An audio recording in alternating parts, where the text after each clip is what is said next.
Let me have just a quick sidebar with counsel, please.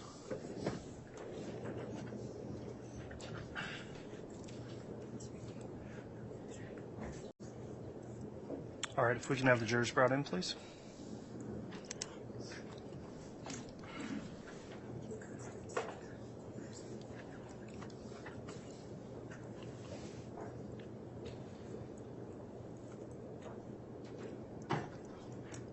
All right, please.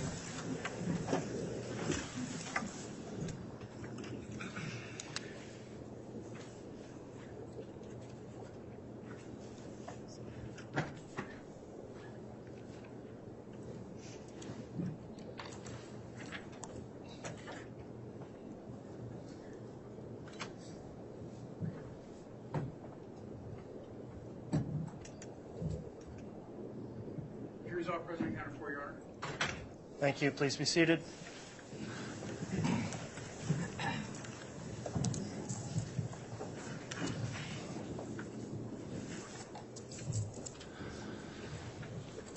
Okay, we're back on the record on case CR 22-21-1624, State of Idaho versus Lori Vallow. We just completed the lunch break. The jurors are all back and accounted for, properly seated.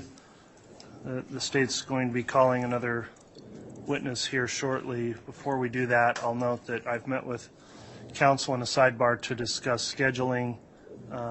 Essentially, the state's case in chief has been moving forward a little more quickly than may have been anticipated, and in order to avoid some gaps in trial time in the middle of days next week, there's been a proposal that we not have trial tomorrow on Friday and then start back up again with a full week on Monday.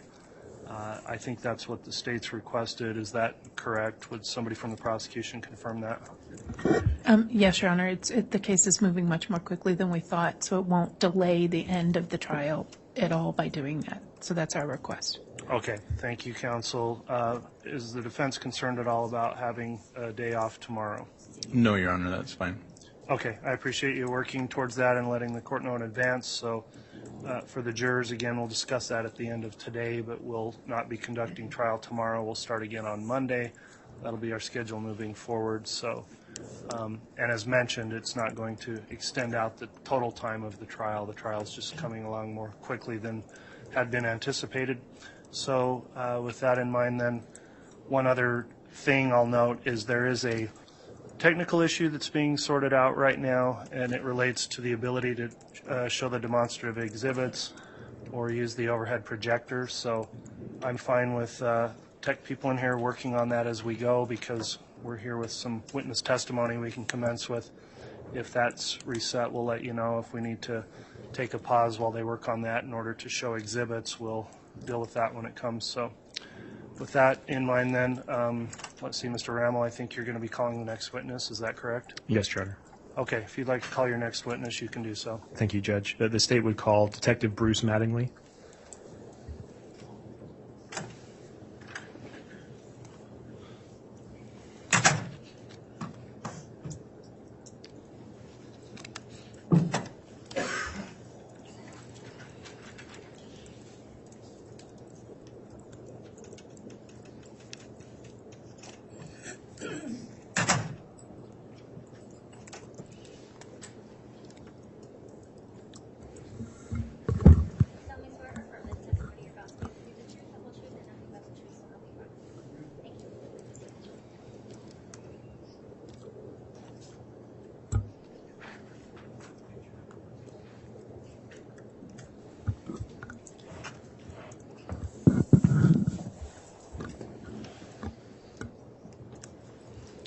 All right, before you commence with your examination, Counselor, I'd like to just inquire of the witness who's now sworn, Detective Mattingly. Have you viewed any of the trial testimony in this case since it started? No. Okay, with that in mind then, I'll just ask you to please speak directly into that microphone. Try to avoid, well, make verbal responses to all the questions so we can keep the record straight, and try to avoid talking at the same time as anyone questioning you. keep our record clear again with those rules in mind. Mr. Rammel, you can go ahead and inquire on your direct. Thank you, Your Honor. Detective, can I have you state your full name, spell your last name for the record, please? Thomas Brewster Mattingly. Last spelling is Mattingly. And Detective, where are you employed? Fremont County, Idaho Sheriff's Office. And how long have you been employed in that capacity? 22 years. And how long have you been employed in law enforcement overall? Sorry, let me restate. Overall in law enforcement, 22 years. And as a detective for the last 6 years. Okay. And are you post-certified? I am. I hold a master's certificate at Post. You testify that you're a detective. Can you quickly tell the jury about your current duties and responsibilities as a detective in Fremont County? Yeah, current duties for me in our county is anything that comes across my desk or assigned as a detective, which mostly will be felony cases, and then with that, also assisting with other deputies in their investigations or things that they are assigned to. And also, I work with evidence, logging that in, logging it out, and also with that will be death investigations. Detective, I'm going to draw your attention to January 3rd of 2020. Were you working as a detective for Fremont County at that time? Yes, I was. What were you working on that day? We were executing a search warrant at Chad Daybell's property located at 202 North, 1900 East in Fremont County, Idaho. And Detective, were other agencies involved? Yes. Was FBI ERT on scene? Yes, they were. Detective, were you involved in the initial search and collection of evidence from that residence? Initially, yes. And after the execution of that search warrant, did you take possession of items found at that location? I did. And can you explain to the jury how that came about? Yes, the ERT team collected the evidence, and then they gave that to my lieutenant, Joe Powell. And Joe Powell and I took those items to our station in St. Anthony, and we put them into evidence, and then after that I logged it into evidence. And you have detailed evidence logs of what you logged in? Yes, each item is numbered sequential and with a description of what those items are. Detective, who has access to your evidence lab? So that'll be 3 people. That'll be myself, Detective Vince Kayakakamanu, and Detective Jim Fabinich. Jim Fabinich. Spelling of... Yeah, Jim Fabinich. Spelling of his last is Fabnich. Could you spell the other detective's name also, the last name? I can. Kayakakamanu. Kaiakakamanu. All right, that's what I thought.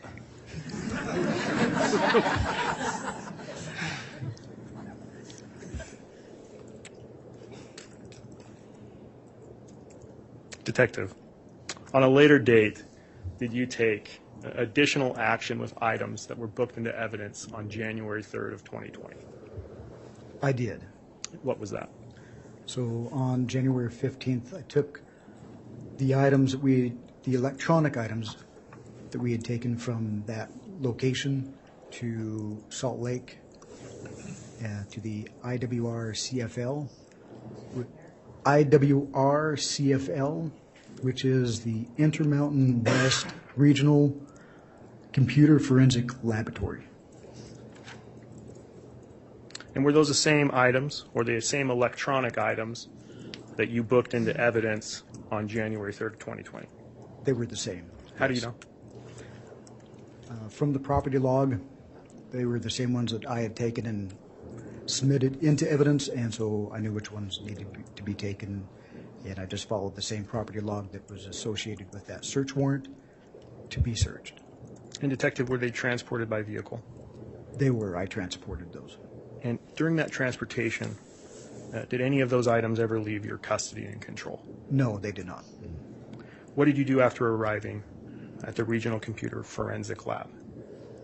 I took those electronic items to the lab and transferred them into their custody. And did you provide identification at the lab? Yes, I did. Your Honor, that's all I have for this witness. All right.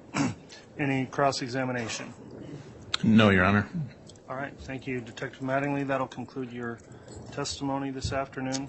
And Your Honor, and this has been discussed with defense already, we do have Detective Mattingly under subpoena, and we're not going to be releasing him from that subpoena. There will be other unrelated items that he will be testifying to in this trial. All right. Thank you, Mr. Rammel. So, Detective, you'll be remaining under subpoena at the direction of the state to be recalled as a witness. During that time, please continue to avoid viewing any of the trial testimony in this case in any way. You'll be asked about that again if you're recalled to the stand. With that in mind, you can be excused for the day, and the bailiffs will direct you out of the courtroom. Thank you, sir. Thank you.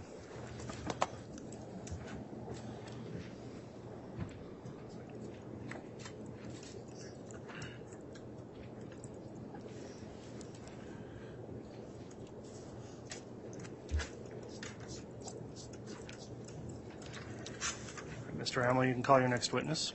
Thank you, Judge. The state would next call FBI Intelligence Analyst Benjamin Dean.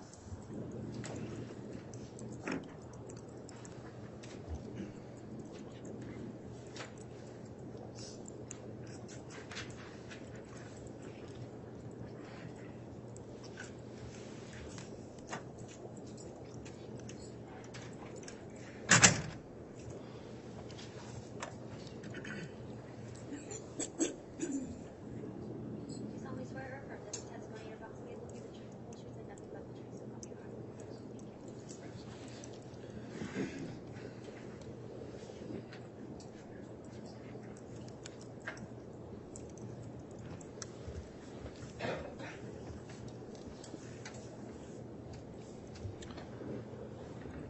God. All right, sir, before we begin with your testimony, I'll just inquire, have you in any way viewed any of the testimony that's occurred during the trial in this case?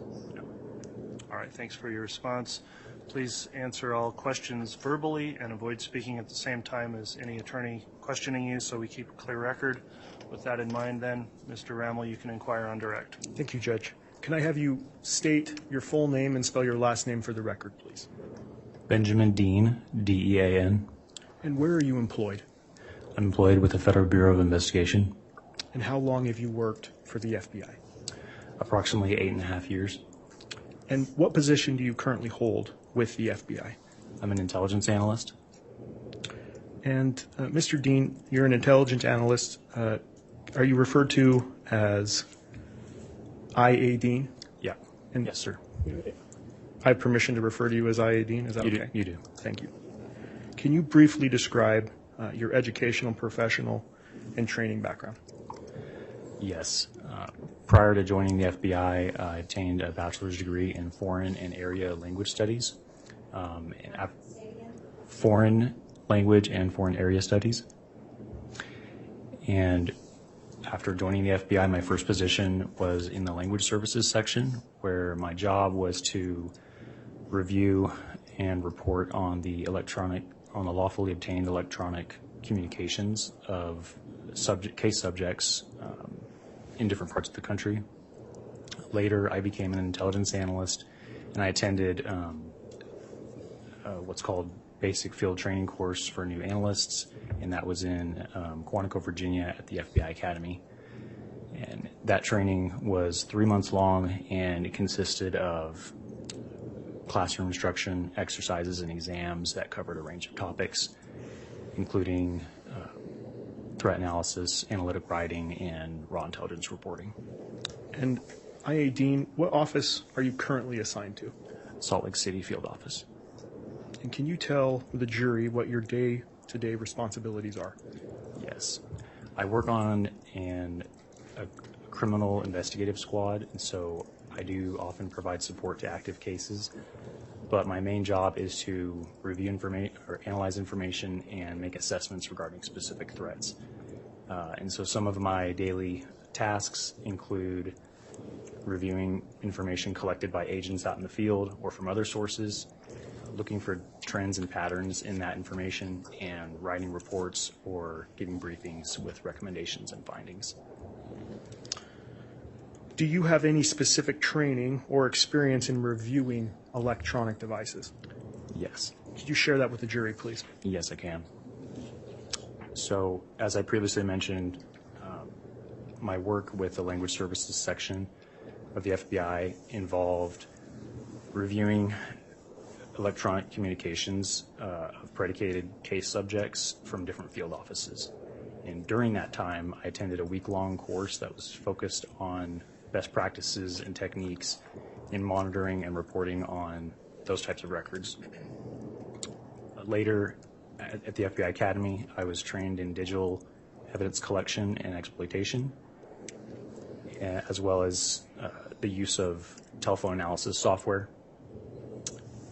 Since then, I've attended virtual and in-person trainings focused on communications analysis, and as an analyst in the field, I've helped review electronic communications data for a number of active investigations, and that includes data obtained through legal process, from open source research, and from mobile device extractions. IA Dean, were you involved in the investigation into Chad Daybell and Lori Vallow Daybell? Yes. When did your involvement in that investigation begin? It began in late March of 2020. And what was your initial assignment in that case? My initial assignment was to review tips submitted by members of the public in response to a press release that was issued by the FBI and the Rexburg Police Department on March 5th of 2020 concerning Tylee Ryan and JJ Vallow, who were missing at the time. And both Tylee and JJ had been seen at Yellowstone National Park on the 8th of September of 2019. And the press release requested that any members of the public who had visited the park that day and had taken pictures or videos during their visit to send those in case they might aid in the investigation. Did you have any other assignments in support of this investigation? Yes, I did. What were they? I was asked to assist in the review of data extracted from electronic storage devices that had been seized from the residence of Chad Daybell on January 3rd of 2020. And when did you complete your review of those devices? In late May of 2020. Were you asked to review data from any other devices after you had completed those initial reviews? Yes, I was. And what were those additional devices you were requested to review? I was asked to review the contents of 2 Blu-ray discs containing data that was extracted from storage devices that were seized on the same day, January 3rd, 2020, also from Chad Daybell's residence. And how were they labeled? A unique FBI specimen number was clearly written on each disc. One disc had the label IWR091201, and the other disc was labeled IWR091202. Also, both discs had clearly written on them the words "working copy." IA Dean, I'm quickly going to draw your attention to the second disc.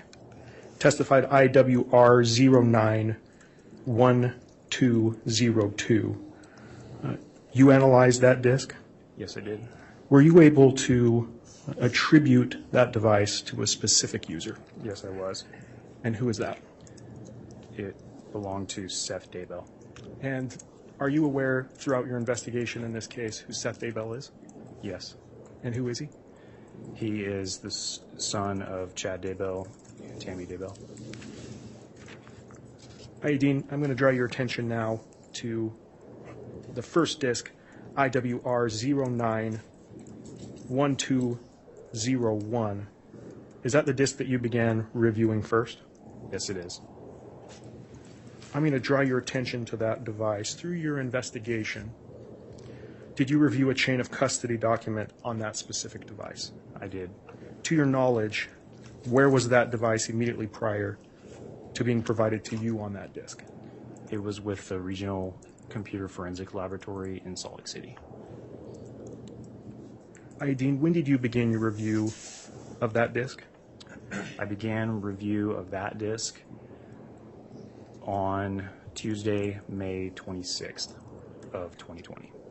And can you describe to the jury, please, the process you used in doing that review? I can. I used a Blu-ray disk reader to open up the disk on my FBI-issued laptop computer. I was able to see that the main file on that disk was named IWR091201, and I copied that folder onto my laptop and began looking through its contents.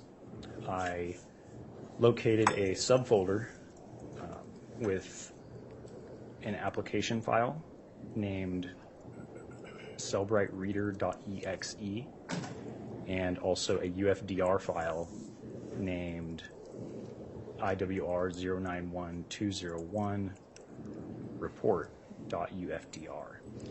And so I double-clicked on the application file to launch the Cellbright Reader software program. And once it was fully loaded, I used it to open up the report. And Dean, how does the data appear in Cellbright Reader? Cellbright Reader organizes a device's data, so meaning all bits of information and files on a device, into categories based on a file's item type. So, for example, some example categories of items would be autofill, contacts, call log, voice calls, SMS messages or text messages, multimedia or MMS messages, and so on and so forth. Those categories are listed or shown in the Cellbright Reader window on the left-hand side in alphabetical order in a menu. And when you double-click on one of those category names, it opens up a data tab in the main Cellbright Reader window where it displays all the items that are within that category. And so there is also what's called timeline feature or timeline view, and that enables the review of items from multiple categories by arranging them in chronological order.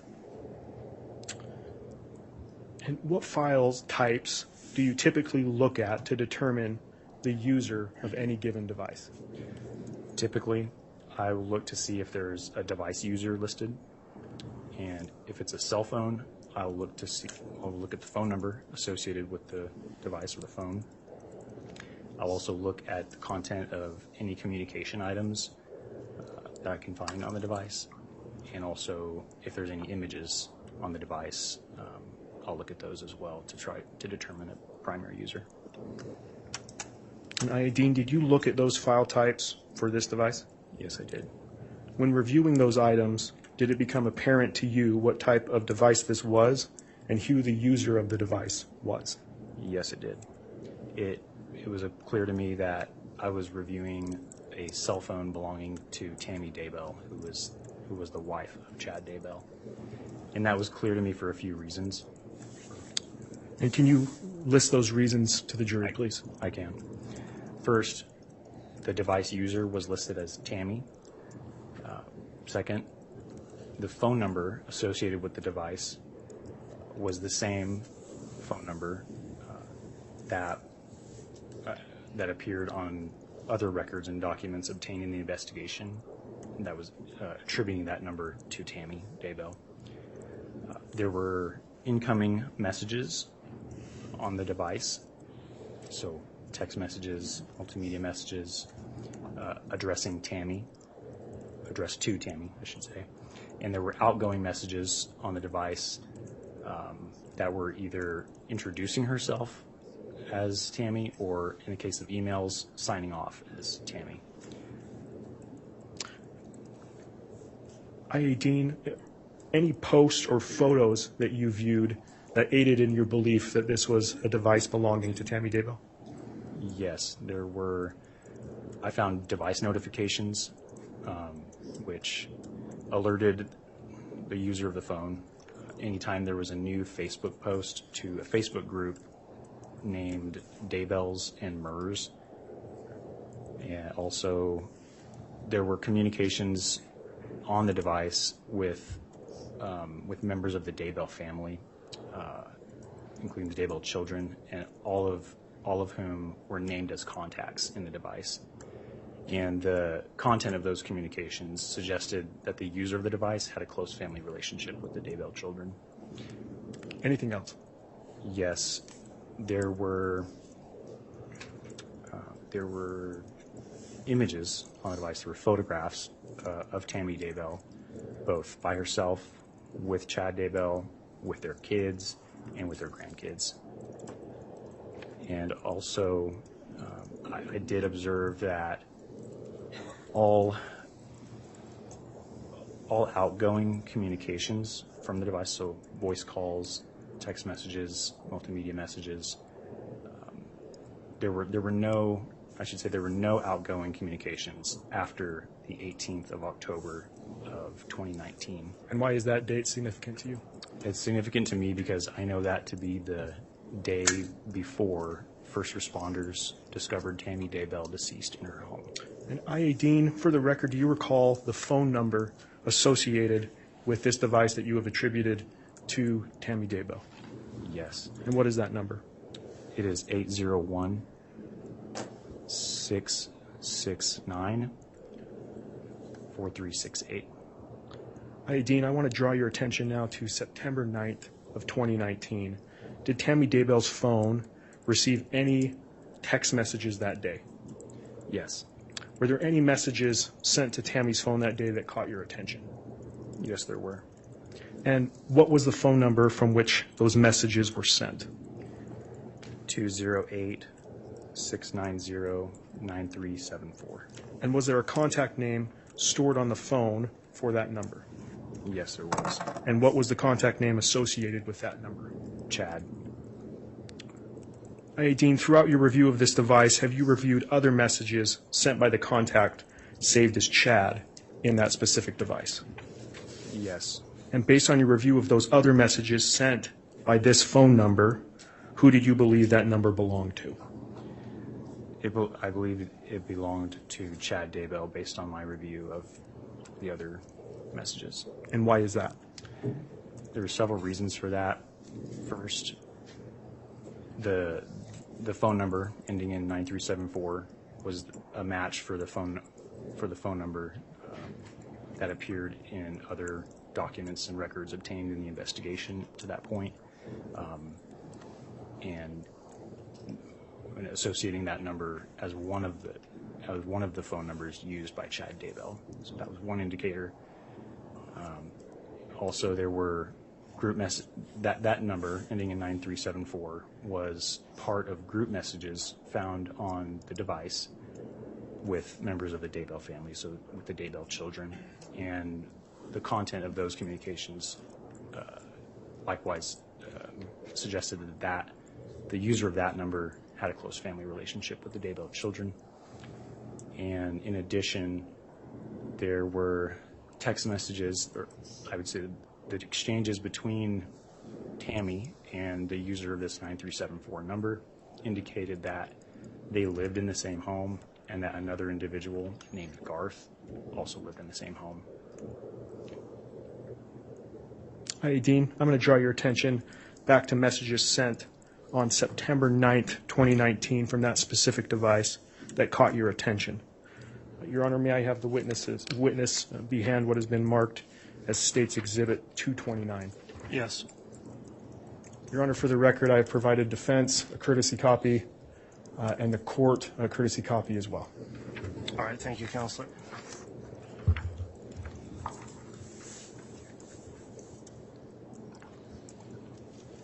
I'll give you a moment.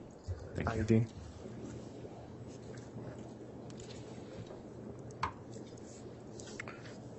Dean, will you look at what has been marked as State's Exhibit 229? What is this? This is a copy of text messages exchanged between Chad and Tammy on 9th of September 2019. And how do you know this? I know because I reviewed these text messages, these same text messages during my review of Tammy's device, Tammy's phone. And I.A. Dean, is it a true and accurate representation of messages you reviewed that were sent on September 9th, 2019, starting at 11:53 a.m.? Yes, it is. Your Honor, I would move to admit what has been marked as States 229. Any objection? Your Honor, I can't recall when counsel gave me a copy of this in all my stacks. I don't know where it is. Can I see the exhibit? Your Honor, I have another copy. It was before lunch.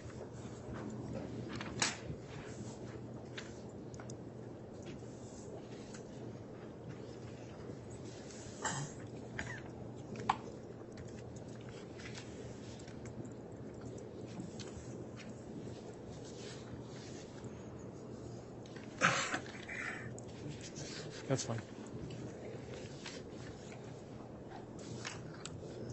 Got it.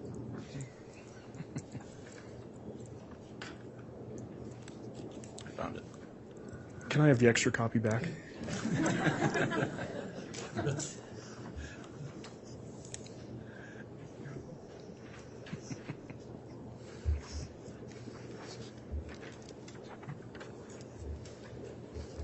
Your Honor, the state had moved to admit what has been marked as States 229. All right. I knew that motion. And is there any objection from the defense? No, Your Honor. All right, Exhibit 229 is admitted. And Your Honor, at this point, I would put it on a duplicate of it on the screen. I think it's Light- working.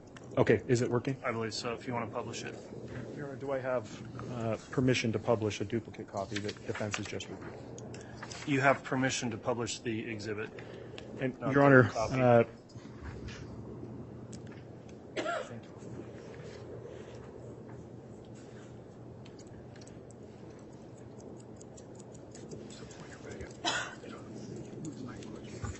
and Your Honor, I guess I'll defer to Mr. Dean if he can read those messages. If not, if he could be provided a courtesy copy that he can read from.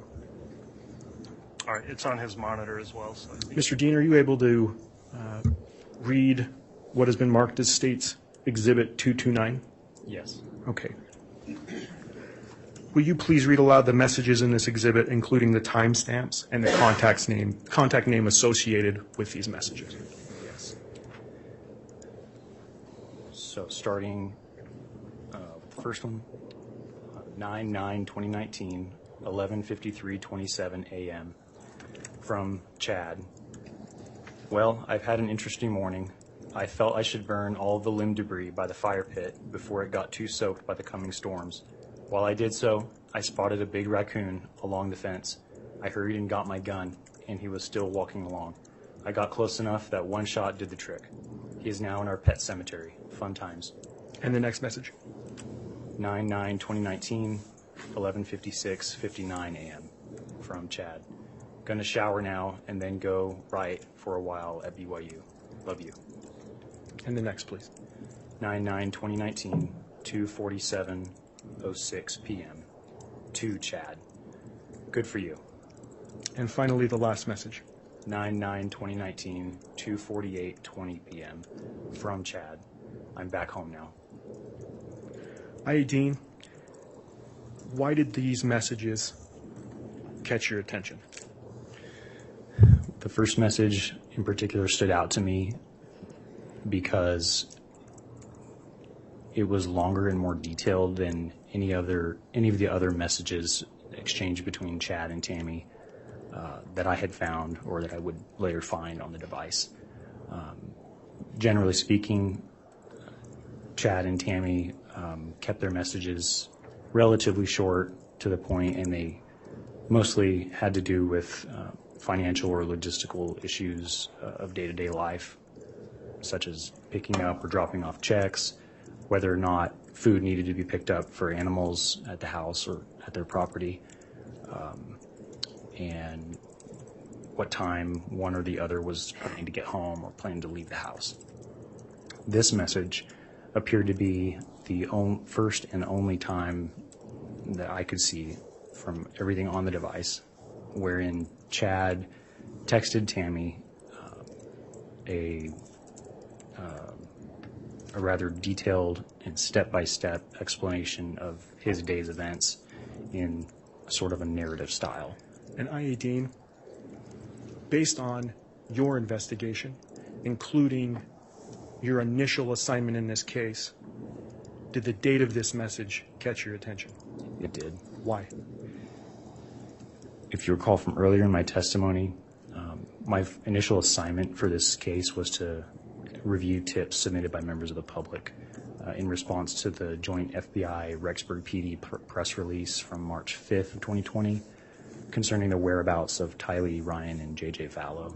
And both Tylee and J.J. had been seen at Yellowstone National Park on the 8th of September of 2019, and so that press release was requesting members of the public who were at the park that day and had taken photos or videos to send those in so that they could hopefully aid in the investigation somehow. After reviewing hundreds of tips containing information, photographs, video footage taken from across Yellowstone National Park on or around that date, the 8th of September 2019, I was well aware that that was the last day that Tylee Ryan was seen alive. And so upon reading this text message, sent from Chad, wherein he claims to have built a fire, shot and killed a large animal, and buried it on his property, I became concerned because I recognized that it was sent the day after Tylee Ryan was last seen alive. And IA Dean, what did you do after reviewing this information? I relayed the information to the case agents. Thank you. Your Honor, this is all I have for this witness. All right, thank you, Mr. Rammel.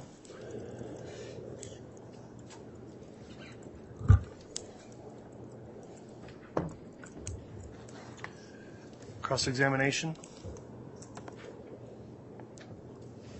No questions, Your Honor. All right, thank you. That'll conclude the testimony of the witness then. Is this witness going to be released from any subpoena, or are they going to be recalled, Mr. Rammel? Your Honor, the state would move to release this witness from his subpoena. All right, any objection to that from the defense? No. All right, thank you for your testimony. Thank you, Judge. Thank you, Your Honor.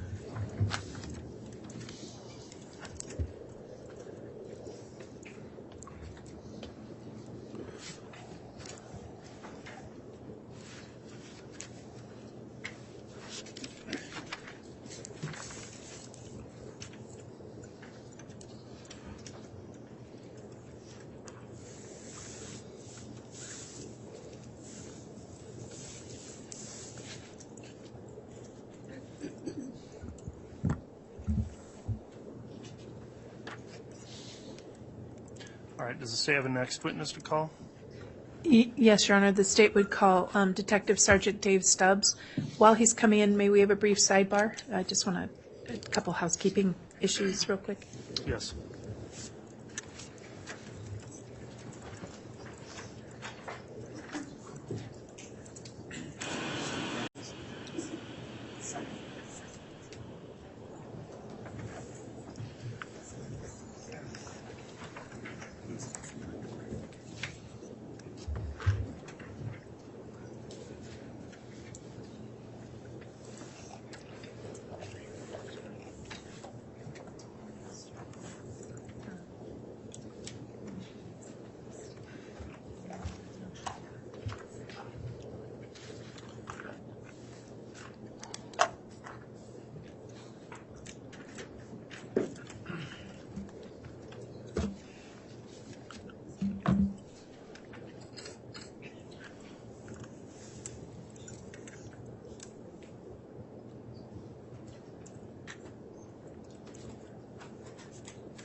All right, if we're ready to have the, you indicated who the witness is going to be. They could be, I believe I did, but I'll do it again. Detective Sergeant David Stubbs. okay, if the witness can be brought in, we'll have them placed under oath.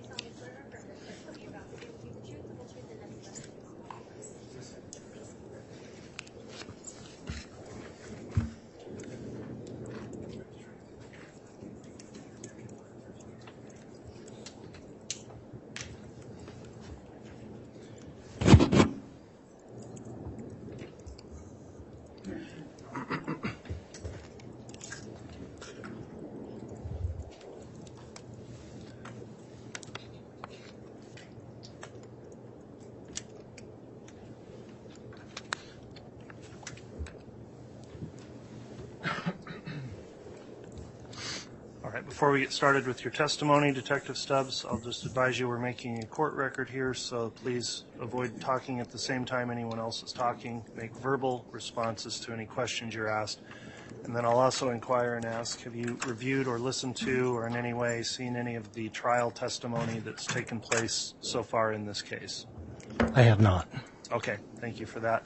With that in mind then, Ms. Smith, you can inquire of the witness on direct. As a preliminary matter, Your Honor, the state, well, let me do it this way. Sir, could you please introduce yourself to the ladies and gentlemen of the jury and spell your last name? Yes. I am Detective Sergeant David Stubbs with the City of Rexburg Police Department. I spell my last name Stubbs. And, Your Honor, to ease his testimony and in agreement in part with defense counsel, the state is going to move to admit various certified copies and business records that relate to this and other witnesses' testimonies. And I believe the state has supplied the business records notice to the defense and has supplied notice to the court as is allowed. And so the state's first request would be to admit State's Exhibit 103, the Amazon certified business records received from Amazon involving Alex Cox and providing information attributable to emails from multiple users. Copy was previously provided to defense counsel and a courtesy copy was supplied to court. All right, thank you. Exhibit 103 has been offered. Is there any objection from the defense?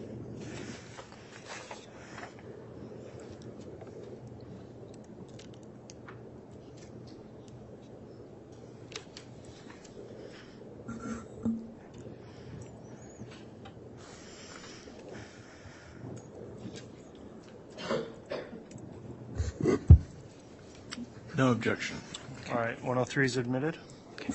Your Honor, the state would next move under the same posture. The state filed the notice for business records and had certified copies supplied to the defense for States 104, the Ballard Insurance Group certified business records involving Chad Daybell. All right, 104 has been offered. Any objection from the defense?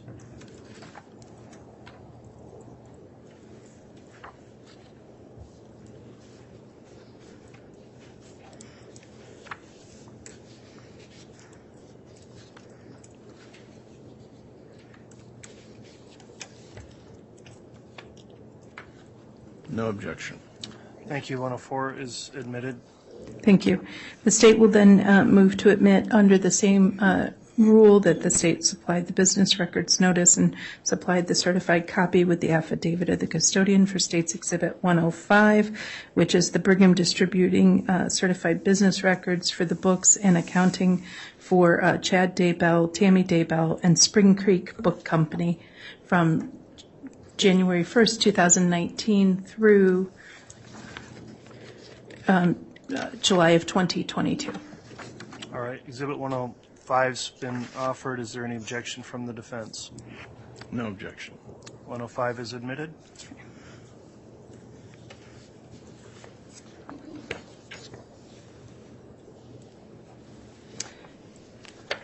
The state would move to admit State's Exhibit 106. It is the certified records from the Expedia Group reflecting the travel records and various account records of Lori Vallow. Any objection on 106? On these certificates, it's affidavit of records, the actual pages aren't attached to it. I'm just looking at the affidavit of records. Is that correct, counsel? Yes, as we've done with previous, all of these were supplied to you in discovery, but rather than supply tens of thousands of sheets of paper to the jury, we will do the specific pages by each witness, just so that we don't have, there's over 100,000 pages with some of these records, so we are doing the business record certification just like we did with Detective Consitis. Okay, very good. Yeah, no objection to 106. Okay. All right, thank you. 106 is admitted. The next one is State's Exhibit 107, which are certified Google business records from multiple users and accounts, and was previously supplied by Defense Counsel. Exhibit 107 is offered. Is there any objection? No objection. That will be admitted. And the state's next one is State's Exhibit 108, certified business records specifically as to the account associated with tammy.daybell@gmail.com and a Fitbit Ulta attributed to Tammy Daybell. Any objection on Exhibit 108? No, Your Honor. Thank you. 108 is admitted. 109 is the Hampton Inn certified business records for Alexander Cox and Lori Vallow, dated records for their folio information for those user accounts. Any objection as to 109? No, Your Honor. Thank you. 109 is admitted.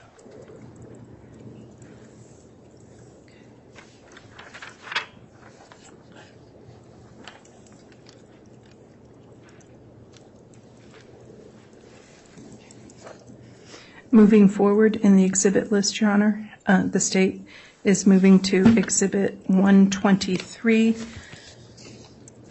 which is the certified business records for Rise Broadband for an account attributable to Seth Daybell, but with a service address of 202 North, 1900 East, Rexburg, Idaho. All right, 123 has been offered. Is there any objection?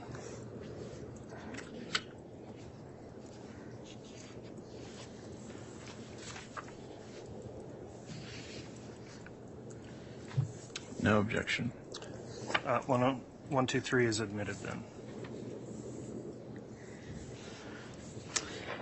The next record would be the certified business records from Southwest Life Insurance Company. It is, let me make sure I get the title correctly, Life Insurance Company of Southwest, otherwise known as LSW. Any objection on, did we get a number on that? Oh, I apologize, maybe 124? Thank you. That's Exhibit 124. It's been offered. Any objection?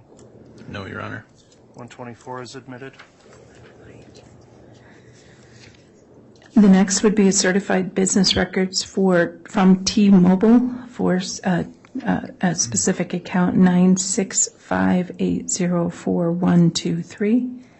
And what exhibit number is that? That would be helpful. I apologize, Judge. 125. 125 is offered. Is there any objection? No, Your Honor. 125 is admitted. Okay. The next the state is offering is 126, certified business records and notice for an account with a phone number 208-690-9374. Any objection as to 126? No. Exhibit 126 is admitted. The next one would be State's Exhibit 127, certified business records from Verizon for multiple phone numbers. Do you want those phone numbers in the record, Judge? Because we have a lot of business, a lot of Verizon accounts. Not necessarily. If these are previously reviewed with counsel and you believe there's a stipulation, I think that's sufficient to identify it. So 127's offered. Is there any objection to Exhibit 127? No objection. All right, Exhibit 127 is admitted.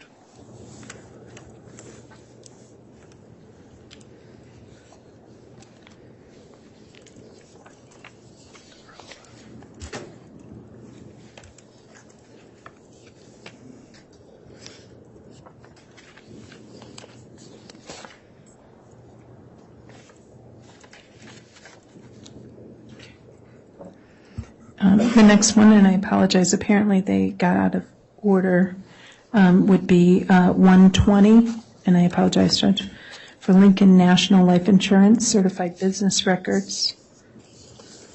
All right, Exhibit 120 is offered. Is there any objection? Those are the business records for the life insurance policy for Joe Ryan. No objection. All right, Exhibit 120 has been admitted.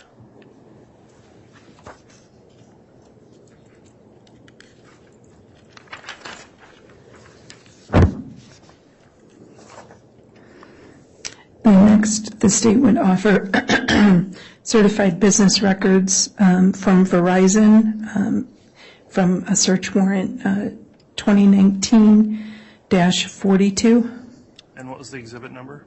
128. Exhibit 128 is offered. Is there any objection?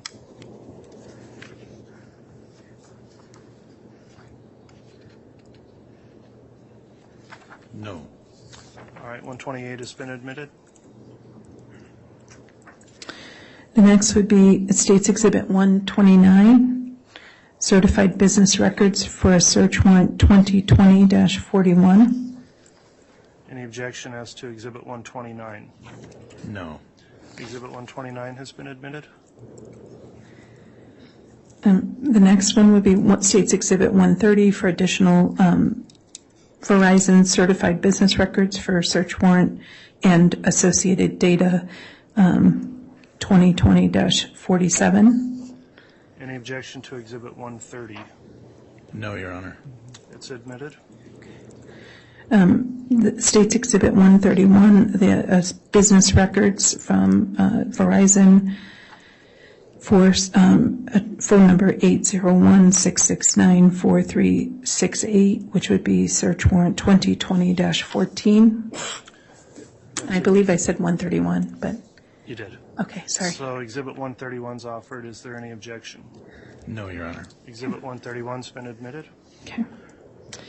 The next one is State's Exhibit 132 from Verizon, additional certified business records for cell phones, 20 associated with search warrants, and the phone number 480-341-9585. All right, that's Exhibit 132 offered. Any objection? No. Exhibit 132 has been admitted.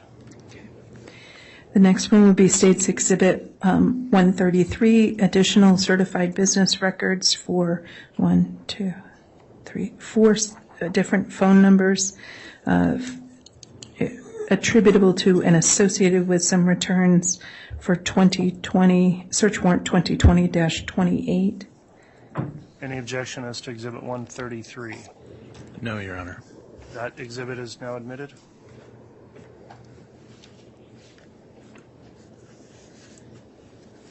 And then the next would be 131, the certified business records. Ms. Smith, we've already done 131. 134. Okay, thank you. Clearly should have had more coffee at lunch, Judge, I'm sorry.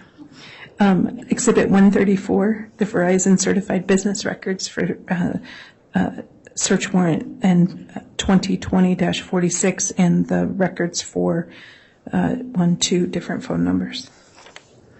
Exhibit 134 is offered. Is there any objection? No, Your Honor. That exhibit is admitted.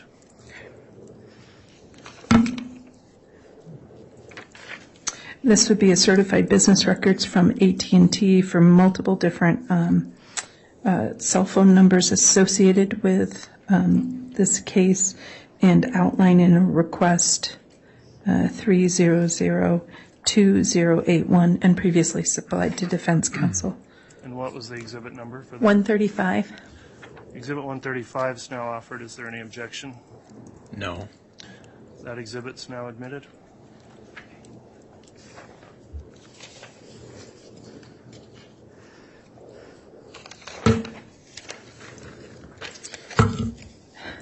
Your Honor, the next one would be State's Exhibit 136, the certified business records associated from CPA Garth Wilcox for the financial books of Chad and Tammy Daybell. Any objection to 136? No, Your Honor. That exhibit is now admitted. The next would be 137, certified business records from Walmart Pharmacy for information and prescription pharmaceutical records for Tamara Daybell. Any objection to Exhibit 137? No. That exhibit's now admitted. And Exhibit 138, certified business records from Life Map Assurance, an insurance company attributed to life insurance and payout information related to Tamara Daybell. All right, Exhibit 138 is offered. Is there any objection? No, Your Honor. 138 is admitted. And then moving forward is State's Exhibit 143, Amazon certified business records. Any objection to 143?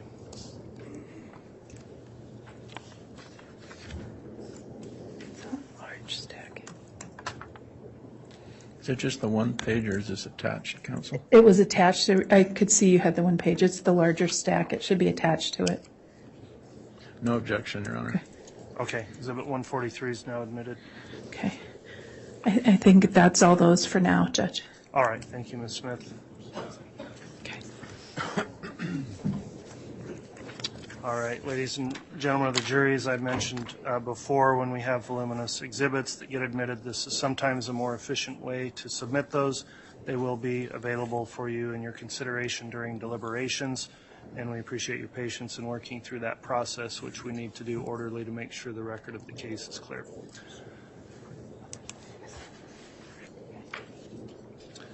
All right, at this time you can inquire on direct then, Ms. Smith. Thank you, Runner. Thank you, Detective Sergeant. Sorry about that. Sir, can you tell us a little bit about your background? Yeah. I have been involved in law enforcement for the past 30 years.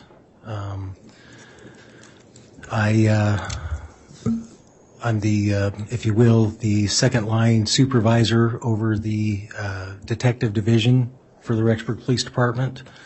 I guess what that means is our detectives, if you will, I assign cases to them. I communicate with them on what they've got going on and so forth and so on to keep things moving smoothly in our division. I am a advanced certificate holder for Idaho Post. So when you, what is Idaho Post? Peace Officer Standards and Training, located in Meridian. So you're a detective sergeant and you're a supervisor. Do you have any specific training in terms of the actual investigative techniques used in your department? So over the last, I would say about 12 years, I have, if you will, specialized in computer forensics, cell phone forensics, cellular data, cellular locating of cell phones and other electronic devices, anything basically dealing with electronic devices. I have received certificates, trainings, hundreds of hours dealing with these kind of things. So these kind of things, that means like the collection, the storage, the analysis of evidence obtained from electronic devices? That would be correct. Okay. Do you have any idea how many electronic devices you've looked at, used, and analyzed? I would have to say hundreds. Okay. I can't give you an exact number. Okay. Now, in addition to your personal investigative work and work in electronic evidence, do you also have supervisory roles that were implicated in a case involving J.J. Vallow and Tylee Ryan? Yes. Okay. How did you become involved into what ultimately became a homicide investigation into the death of J.J. Vallow and Tylee Ryan? Okay, so my first involvement with anything to do with the parties involved in this case would have started on November 1st of 2019. So, and what was that first involvement?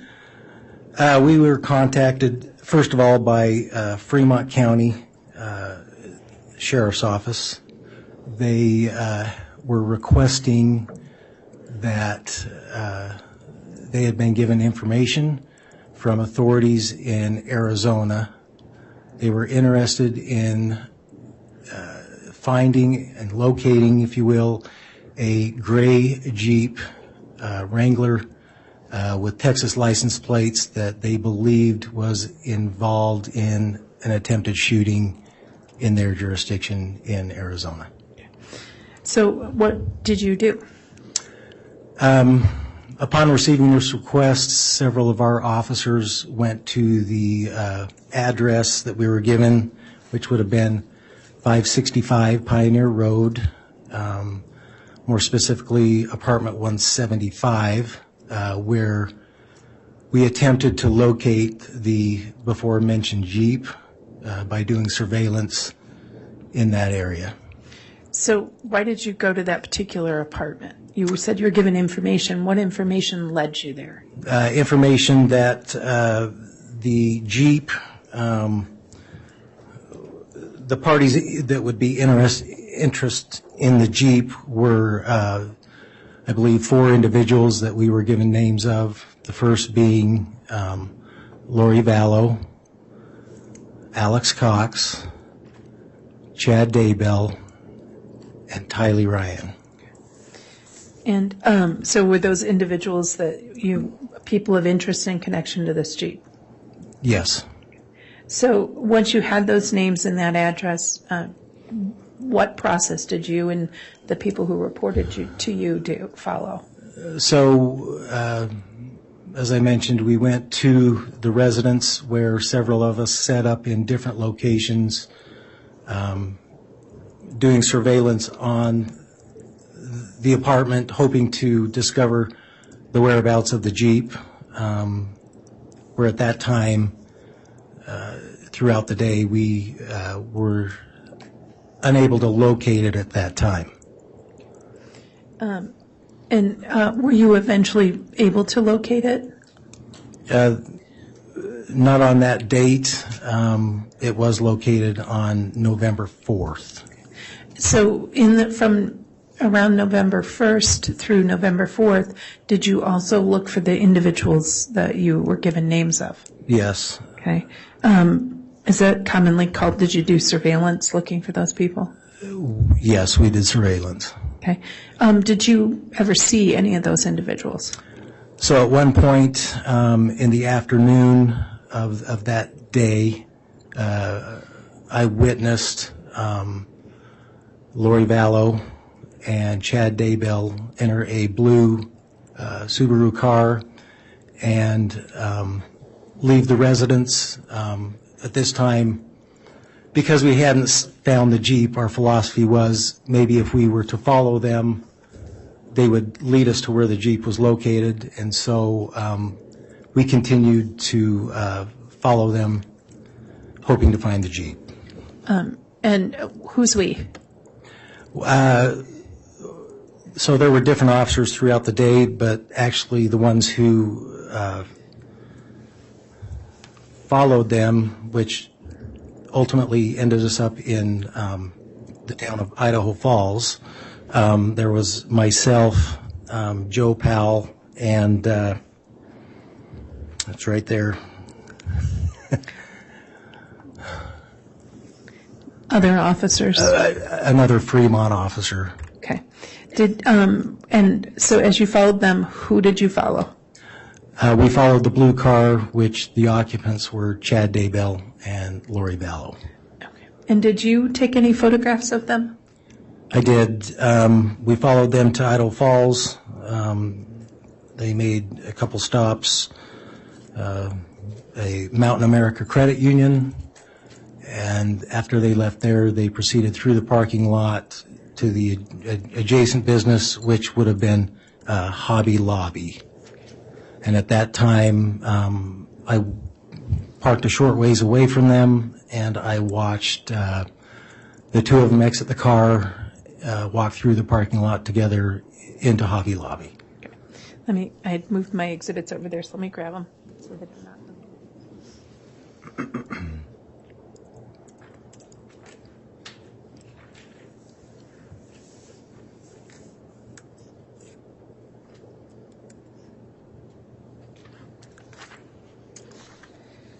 And forgive me, I think you said you had made the observations. Did you actually photograph them as well? Yes, I took some photographs of them walking toward the store. Okay. Your Honor, the state would request that States Exhibit 36C and B be shown to the witness. Both a courtesy copy has been supplied the court, and a copy has been given to defense counsel as well. It was also previously disclosed to defense counsel. They can be shown to the witness. Thank you.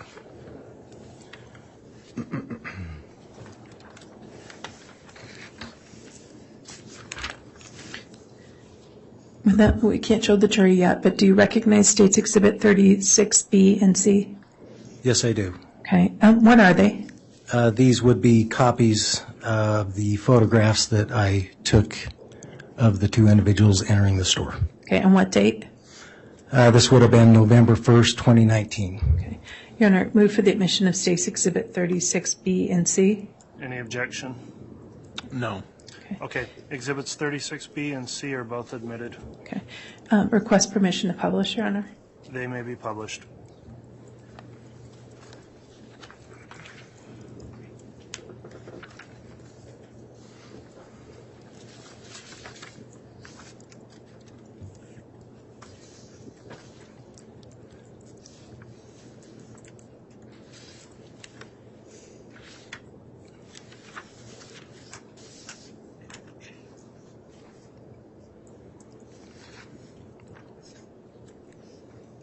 Confident it's user error, Your Honor?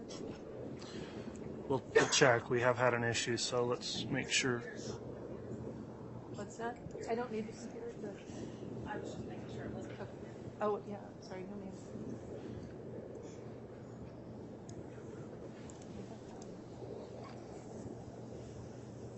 It's not accepting it when I push source.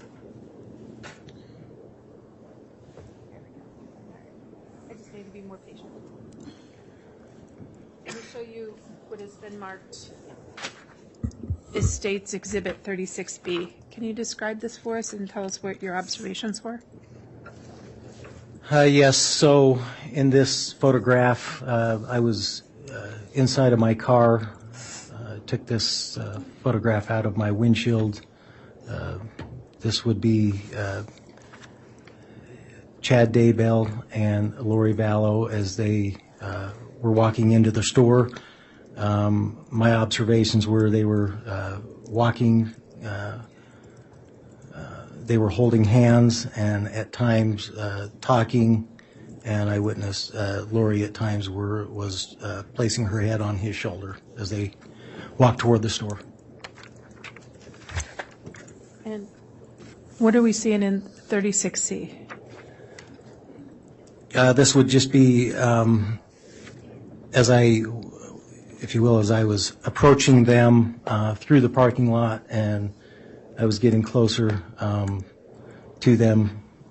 This is just another photograph of the same. As I got closer, they were holding hands and walking into the store as well. Okay. And at this time, on November 1st, did you have an idea as to the nature of the relationship between those two?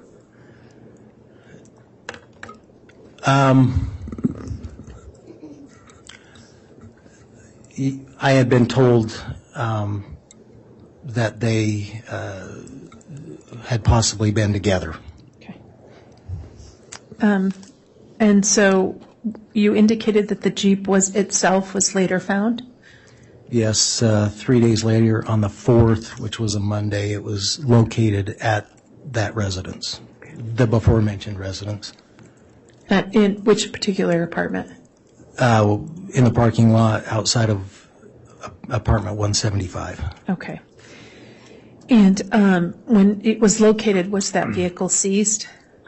Yes, we had been requested to recover the vehicle for Arizona. Okay. And did the Rexburg Police Department do that? Yes, we had the vehicle towed to our secure impound lot. Okay. And who was identified, if you remember, who was identified as the owner of that vehicle?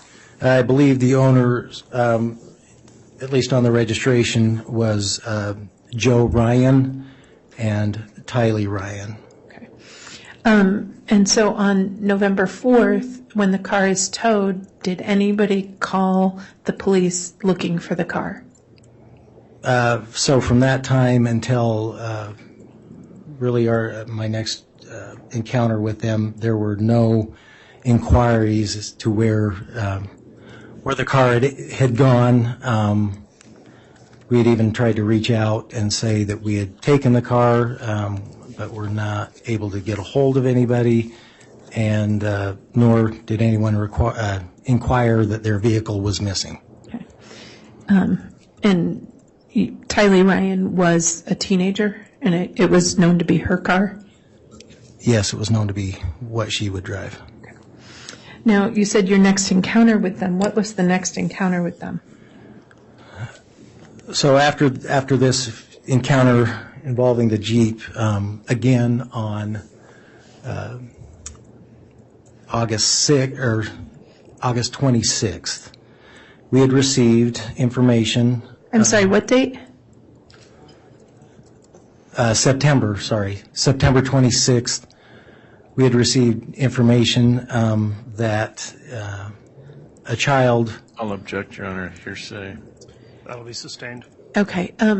You said there was another encounter with them, so the Jeep was seized November 4th, and forgive me, I may have misheard. The registered owner on that car was Charles Vallow and Tylee Ryan? No, I believe it was Joe Ryan and Tylee Ryan. Okay. And then after November 4th, what was the next contact you had with anyone involved in the group you discussed? That would have been September 26th. Okay. September 26th of 2019? Correct. Okay. What occurred then? We had been requested to again go to that particular residence where we were asked to do a welfare check on a child by the name of J.J. Vallow. This request was at the request of his grandmother. Understood. So did that request for the wild child check on J.J. Vallow happen before the Jeep was found or after the Jeep was found? The welfare check was after the Jeep was found. Okay. And the Jeep was found November 4th? It was seized November 4th, yes. Okay. And then the welfare check on the child occurred after that? Correct. So that would be November or September, because you were saying September earlier. It was, my mistake, November 26th is when we made that contact. Okay. And when you say we made that contact, how was contact made? So Detective Hermosillo had received the initial request on the welfare check. Detective Hermosillo had gotten with myself in regards to that he had received that request. Being the supervisor, if you will, he would keep us in the loop of. I'll object, Your Honor, to hearsay. It does appear that's starting to elicit hearsay. Your Honor, I'm actually not offering it for the truth of what Hermosillo said, but this caused the detective sergeant to take a particular step, and that makes logical connection to why he made that step. Okay, fair enough. If the witness can get there without indicating specific statements of others, I think that would be more appropriate. After receiving information about proceeding to an address, what did you do? At some point, myself and Lieutenant Ball went back to that location at 565 Pioneer Road, number 175, where we were asked if we could help try and locate Lori Vallow and do a welfare check on her son, J.J. Vallow. Okay. And so when you said you were asked to do that, do you know the basis of that request? I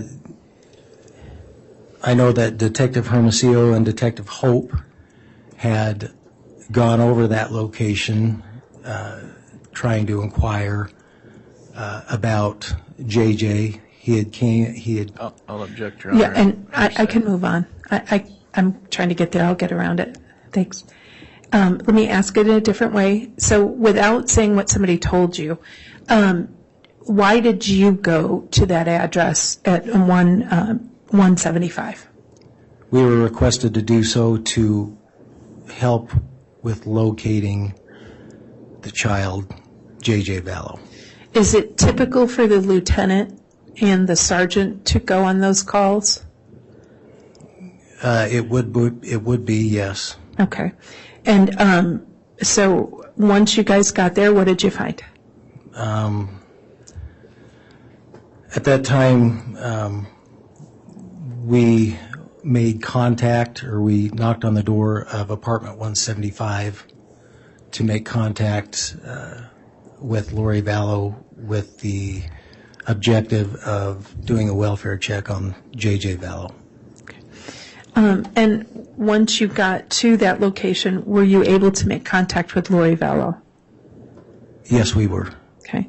And during that contact, were you able to have a conversation with Lori Vallow? Yes. Okay. Now, were you wearing any sort of body cam? I was wearing a body cam, yes. Okay. And just so that we're all clear, what is a body cam? Typically, officers, when they're dealing in the course of their job, wear body cams so that encounters that we have with, if you will, the public can be documented for not only the safety of the officer, but the safety of the public we deal with. And the body cam you were wearing on November 26th, was it on and operating when you made contact with Lori Vallow? Yes.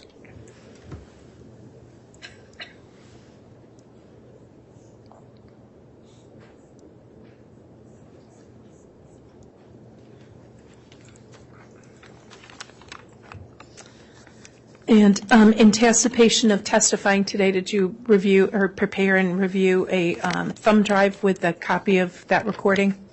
Yes, I did. Okay. And that recording, was it a true and accurate copy of the recording of your body cam of your initial contact with Lori Vallow on November 26th? Yes, it is. Okay. May I ask that the witness be given State's Exhibit 59, Your Honor? Yes. Sorry.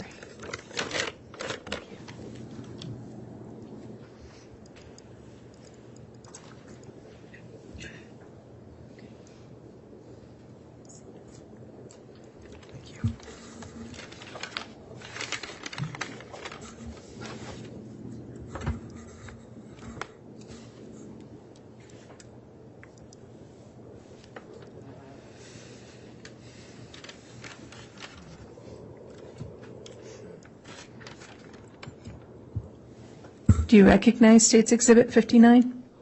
I do. It is a flash drive that I prepared with my first encounter body cam.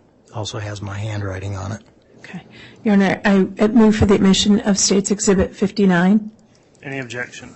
No, Your Honor. Exhibit 59 is admitted. I request permission to play it for the jurors. You may. And again, for the record, the exhibit is the thumb drive.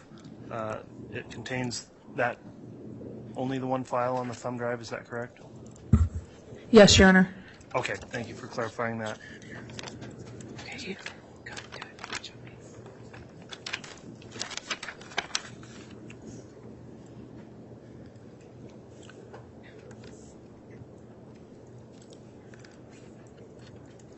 And Ms. Smith, do you happen to know the length of the footage? I don't want to be wrong. Detective Sergeant, what is it about? How long is it? Probably about 5 minutes Okay, All right, thank you. or less. thanks. Thank you.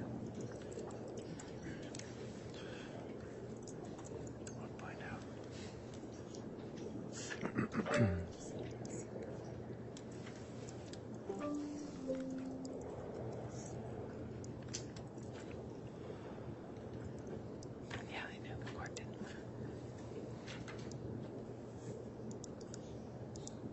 That's my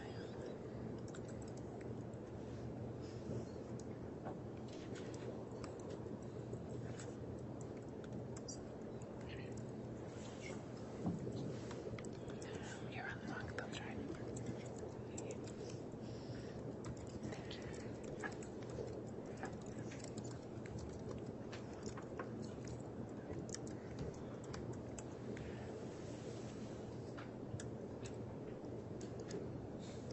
Thanks. All right.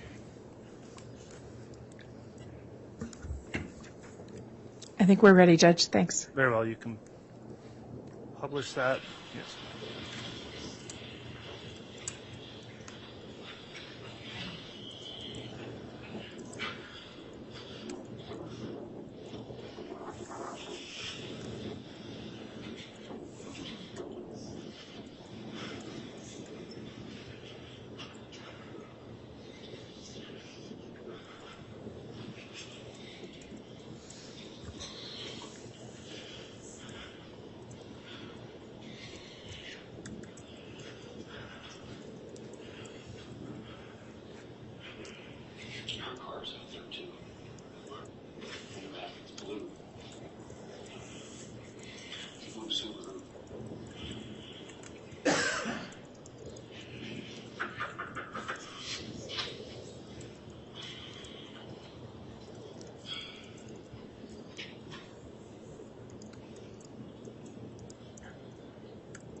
Hi. Lori. Lori, Lieutenant Law, Police Department. How are you? You got me? You alone or the help? My brother's here.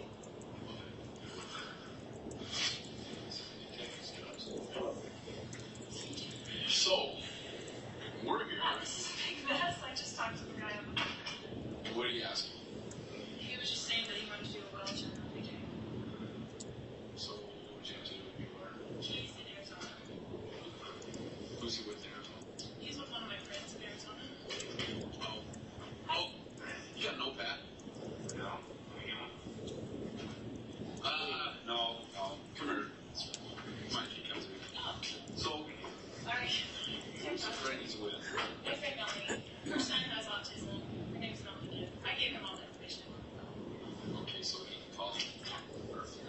This part. Yeah. What is all this? We're a little concerned. Right. Well, the officers who were here earlier Yeah. were checking, and they got a bad vibe. Like something was going on here because nobody knew anything about a job. We were talking. It's because a lot of stuff that was going on. If you don't want to know, it's a lot of stuff.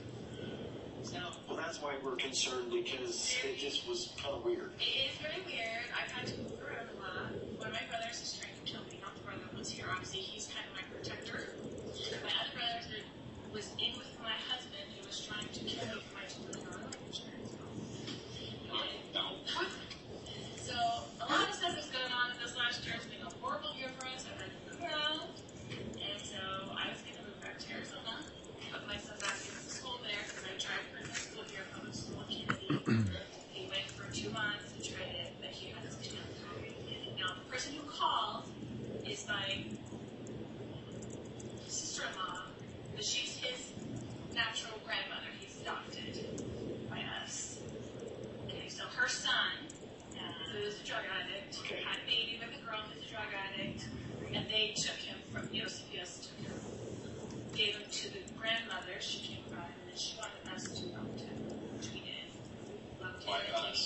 my husband and I, who died earlier this year.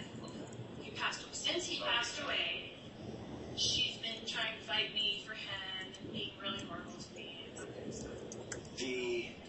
She's kind of the paternal friend. Okay, thank you. That makes sense. That's what I mean. The paternal grandmother. Yes, he has autism and ADHD. He doesn't really talk to people.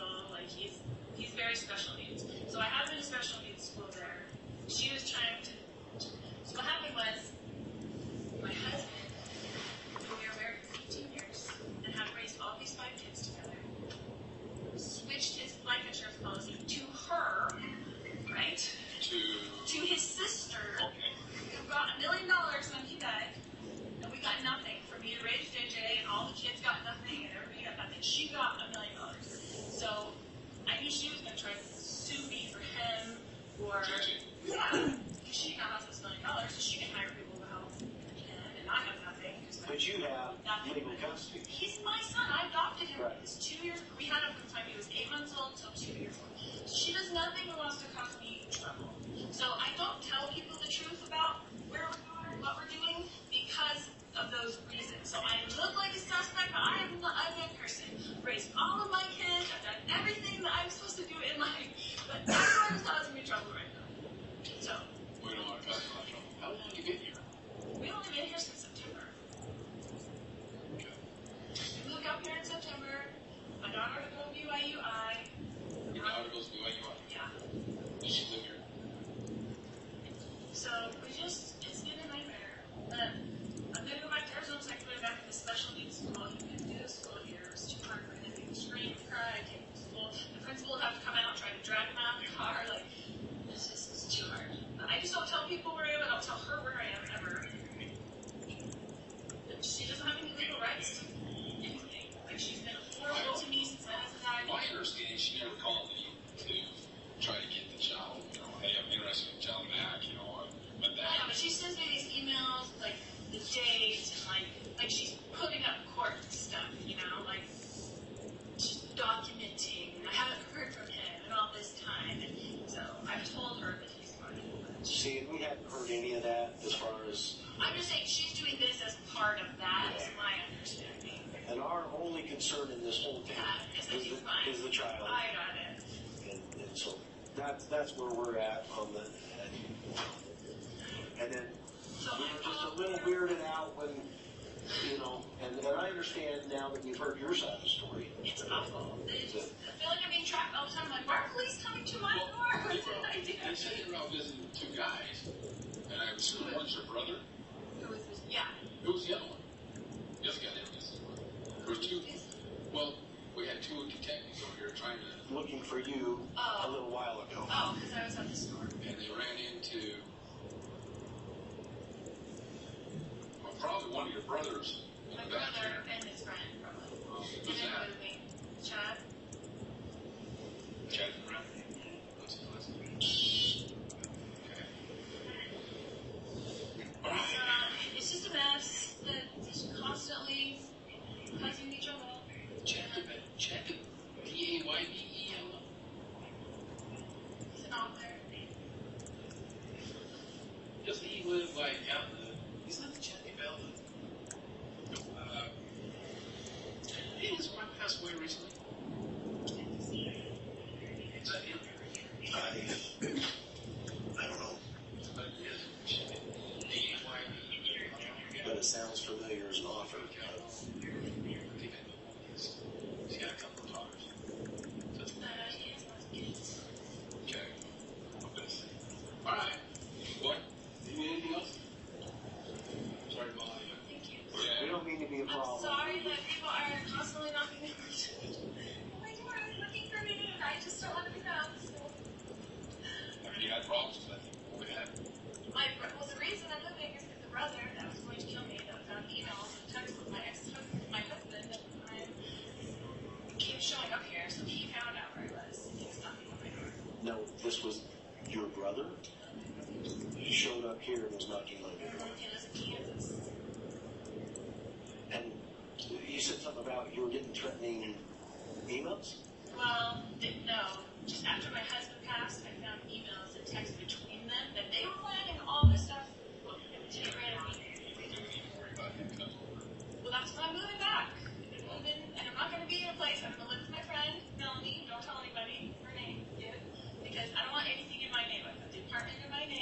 But I've been staying over here with my brother because he trusts me. I just About me, so. if he'll back up, you can call him, take care of it. Well, that's what I'm saying. Like, it's just a nightmare. I mean, I canceled the insurance policy since my husband passed, so there's no money. What are they going to do with JJ? Like, what do people think? Yeah. So, Well, if you have a problem, circle back up to 3 calls, we'll come and run him off or something. Okay. All right. Get out of here, second one. Thank you.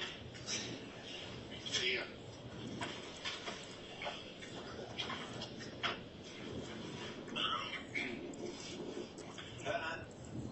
Not.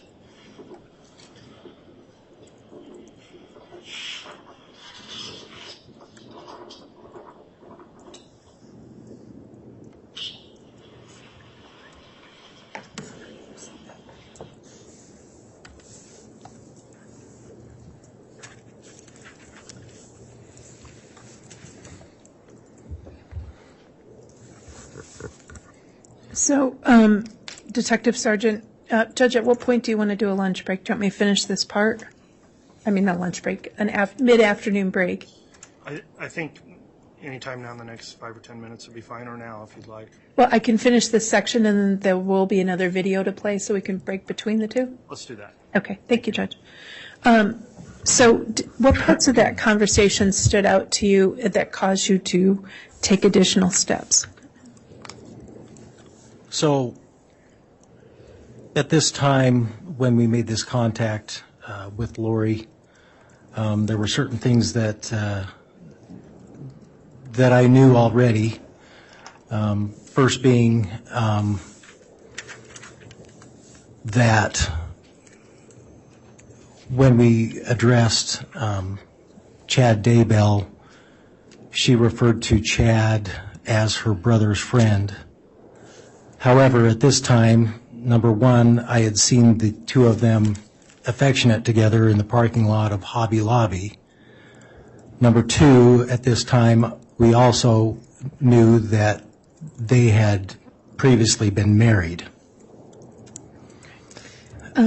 Did anything about any concerns about somebody in the apartment? So she had stated that Alex, her brother, Alex, was in the apartment. A lot of my attention at that time, if you were to notice the stairwell to my right, I had concern because of what had previously been told to me by other officers about officer safety. And I'll object, Your Honor, to hearsay. I'll overrule that. Okay. What was your concern for officer safety? As mentioned in the video, Officer Hermosillo and Hope had contacted Chad and Alex outside.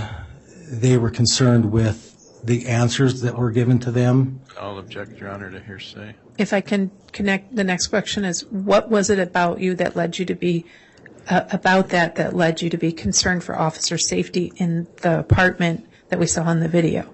And the only way he can answer that is by referring to what others told him. That's my objection. All right, there's an objection based on hearsay, or that it would elicit hearsay. What's your response to that, Ms. Smith? Your Honor, in this instance, the statements go to this witness's state of mind. It also explains some of his observations inside the apartment, and I'm not technically offering it for the truth of what Detective Hermosillo said, is to explain what his observations were and his reaction to the situation he was in inside that apartment. All right, the court does find that in this instance the hearsay objection will be overruled based on the response of the state, so you can re-ask the question if you want, or if the detective remembers, he can answer. Okay. Do you remember the question? Why don't you refresh my memory? What information did you have that led you to be concerned for officer safety? Well, not only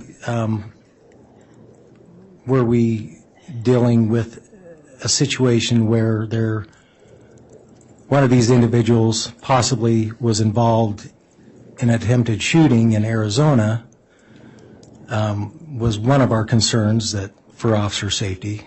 And number two, statements made to us that the individuals were being evasive and lying. Also, as officers, heightened our awareness of our own safety. So while you were in there, you mentioned something about observations of the stairs.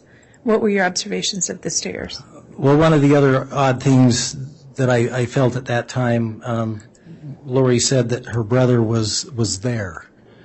And I found it odd that where he had been talked to just minutes earlier that he wouldn't come down and, or if he was there, engage in this conversation.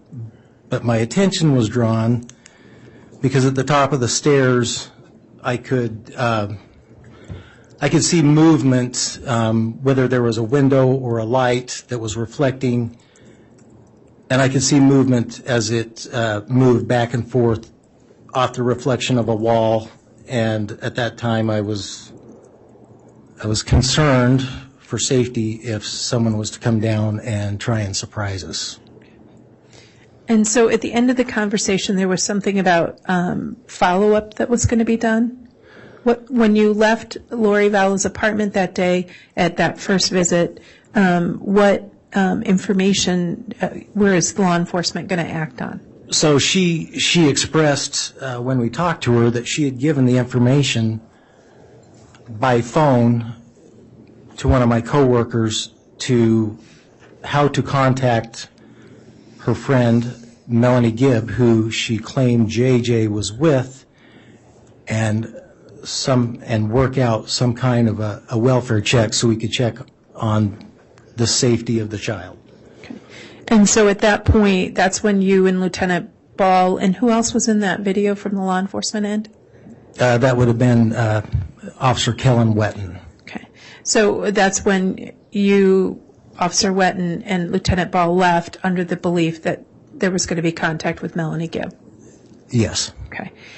Your Honor, this would be I have another video after this. So.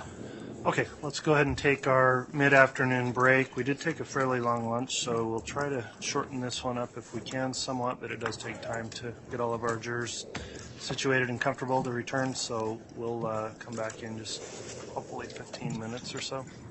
All right, please.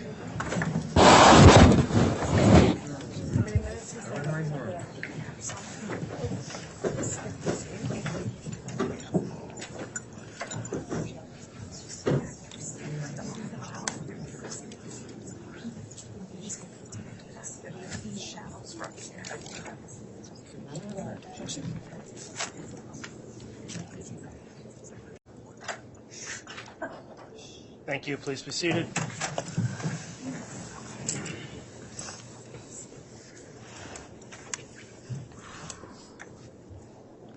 All right, we can have the jurors return.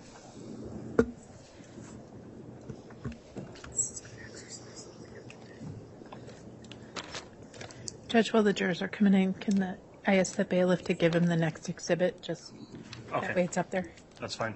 Thank you. He won't open it until.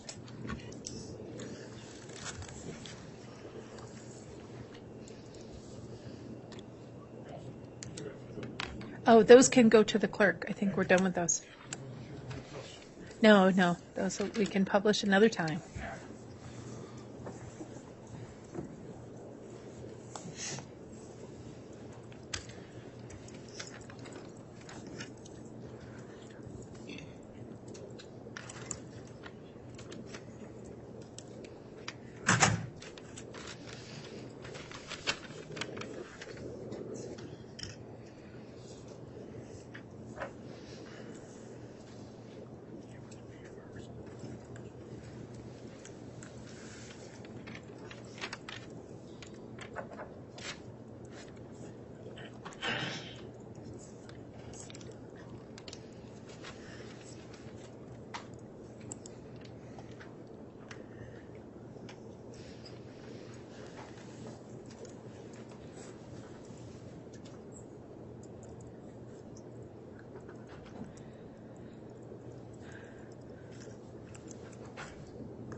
Rise, please.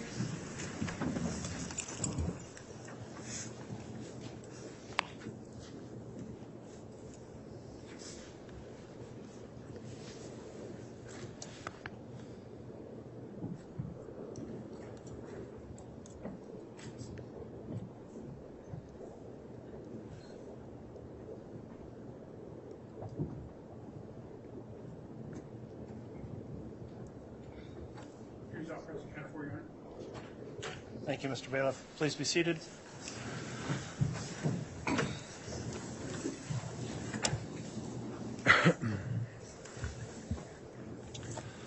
Okay, we're back on the record on CR 22-21-1624, State of Idaho versus Lori Vallow.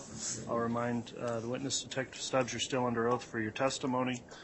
We took our mid-afternoon break, and we'll continue with your direct examination at this time, Ms. Smith. Thank you, Your Honor. Detective Sergeant, did you end up going back to Lori Vallow's apartment that day? Yes. Okay, and that was, to be clear, November 26th? November 26th, 2019. Okay. And why did you go back to Lori Vallow's apartment? So in our original encounter, as you saw in the previous video, she had said that she talked with one of our detectives and was arranging a conversation with Melanie Gibb with us concerning the welfare of J.J. Vallow. At this point, we weren't able to get a hold of Melanie Gibb. She wasn't answering her phone, and the other detective advised us that she wasn't answering. So we decided to return to her apartment. And so was that also on body cam? Yes. All right. And will you take a look at what's been given to you as State's Exhibit 60? Have you looked at that? I have looked at this. Okay. What is it? It's a USB flash drive containing the second encounter with my body cam when we went back the second time to Lori's residence. Okay. On November 26th? Correct. And you prepared that exhibit, and it's the same exhibit you prepared? Yes. Okay. Move for the admission of State's Exhibit 60. Any objection to Exhibit 60? No, Your Honor. All right, Exhibit 60 is admitted. And I request permission to publish, Your Honor. You can publish it. Thank you, sir. Appreciate it.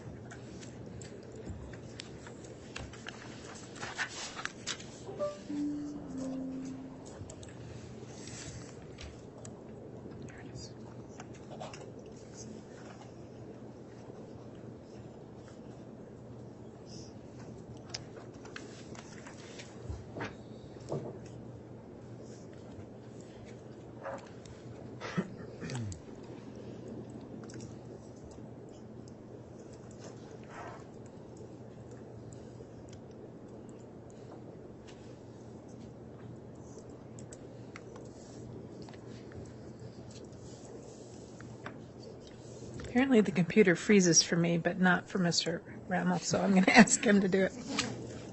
They like him better. Thank you.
Melanie is the friend.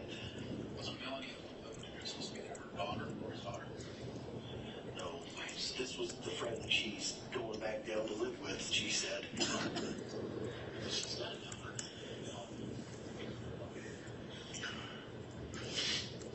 Let's just see if she will call and have Melanie get a hold of Hope and just do a verification. Because apparently she's not answering the phone down there.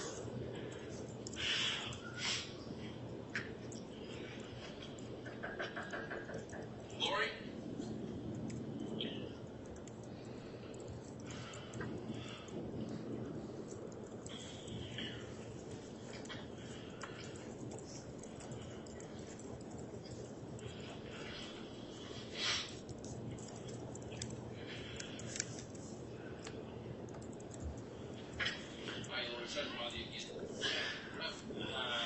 Melanie, Well, they were going to prostitute today, so they may be up for this. could you get a hold of her at some point and say, can you please call back the officer that's been trying to call you? Sure. Just, Yeah, 'cause I think they are in the movies right now. he's been trying to call her or other officer. She's not answering. But if they're at the movie, that's, Probably at Frozen 2 right now. Yeah. Because that's one thing he wanted to do. I'm frozen too. Shit, son. Yeah. I don't know if I can handle a whole picture here. yeah. So if she'll just return his call, that'd be great. Okay, thanks.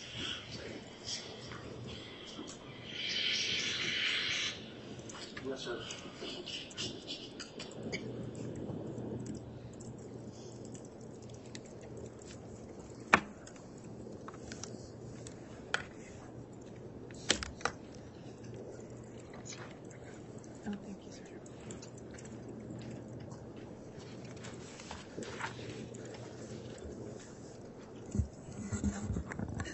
So, Detective Sergeant, after that conversation with her, what was the next involvement that you or officers had? What was your next involvement after that conversation? As far as that day, That day? I'm sorry, That day? that was our last encounter with her that day, yes. Did you have any contact with her after that? No. Okay. And then what steps, if any, did your department take in response to that visit? Well, due to the information she provided to us this day, we were able to get a hold of Melanie Gibb, later that afternoon, evening. She advised us that she did not have JJ, she was not in Arizona, and they had not been to the movies. She said she was currently I'll object, Your Honor, to hearsay. Sustained. So did the conversation with Melanie Gibb, let's do this. So given some of the information that you had, did you assess the statements that Lori Vallow made to law enforcement that day? Yes. Did you find any of those statements, were they by and large accurate or they by and large inaccurate? By and large, inaccurate. How so? She had stated JJ was in Arizona. He was not. And I'll object, Your Honor, to hearsay. The only way he can answer that is with hearsay. He's talking about the defendant's statements, Your Honor. That's what I understood also. Those are the statements of a party opponent, so the hearsay objection's overruled. But maybe the witness could clarify who's making the statement. Okay. So what statements of Lori Vallow did you find inaccurate? Lori had told us that her son JJ was in Arizona.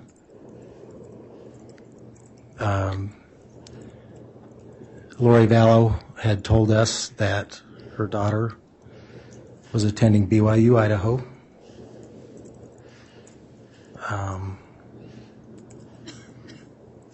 Did you have any information about her relationship with Chad Daybell, and was that consistent or inconsistent with what she told you? Like I before mentioned, we already knew that her and Chad were married at that time. Did you do any research into whether somebody had traveled to Rexburg in an attempt to kill her? Yes, Lori stated to us that her brother had come to Rexburg to her apartment in an attempt to kill her for a life insurance policy. Did your investigation reveal whether or not that brother had ever even been in Rexburg? And I'll object. The only way to answer that is through hearsay. That's sustained. Okay. Did you investigate the various statements that Lori Vallow made, and did your investigation into those statements result in you and members of your office department taking steps? Yes. Okay. So what statements were investigated that Lori Vallow, what additional statements were investigated that Lori Vallow made to you?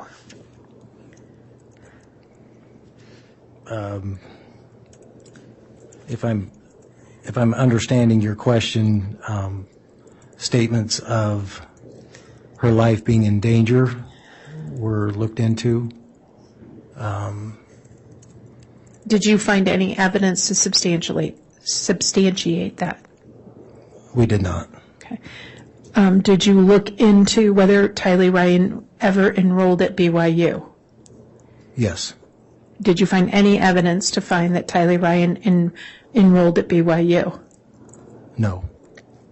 Did you look into whether she was enrolling JJ in a special needs school in Arizona? Yes. Did you find any evidence to say that she had in fact re-enrolled JJ down in Arizona in a special needs school? We did not.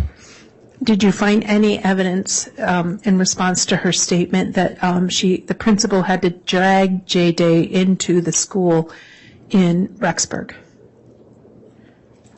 Yes. Okay, so the principal had to drag. Did you find evidence to substantiate that JJ had to be drugged into school in Rexburg? Sorry, I must have misunderstood. We did look into it, and we found no evidence that that was the case. And did you look into where Melanie Gibb was located at the time the defendant was claiming she was in Arizona with JJ? Yes. Did you find whether or not that was true, that Melanie Gibb was actually in Arizona? I'll object. The only way to answer that is through hearsay. I'll overrule that objection. Okay. Will you ask that again, please? Absolutely. Did you find evidence to show that Melanie Gibb was in Arizona at the time Lori Vallow claimed that Melanie Gibb was in Arizona? She was not in Arizona. Okay. So given these various statements, did you also consider the connection to the Jeep that was wanted from Arizona in making any decisions? So Can you rephrase that I know there was question? there was coughing. Did you consider the factor that the Jeep was wanted in connection to an attempted homicide in Arizona in connection to your analysis of Lori Vallow's statements? Yes. Okay. Now, did looking at that analysis and investigation lead your department to make any investigative decisions? Yes, at this time.